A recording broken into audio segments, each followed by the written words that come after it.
Hello guys, and welcome back to this channel, where today guys, I'll be showing you how to disable notifications on Foodpanda. So guys, the first thing that you of course need to do is go to the Google Play Store or the App Store, whichever you have, and go and download the Foodpanda application. Now, after that you just need to go and register, but that is not necessary at the moment, because you can guys go and see it on our YouTube channel. Now guys, let's see what you actually have in front of us here. So in the top left corner, as you can see, we have the address and we have the search bar.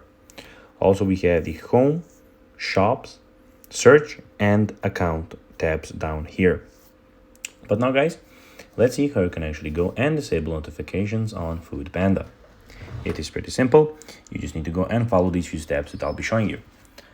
Now, what you need to do is go and click on the account tab out of all of these four tabs. So you don't need to click on home, shop, search, or you just need to go and click on account.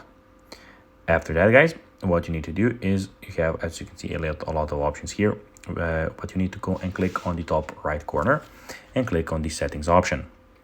Here we have four options.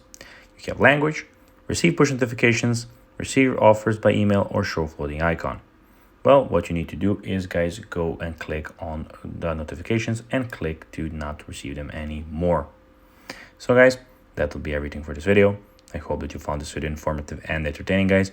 If you did, don't forget to like this video, share it, subscribe to the channel, and put the notifications on, as guys, this really helps us grow our channel. So if you have a few seconds, it will be pretty cool if you could do this for us.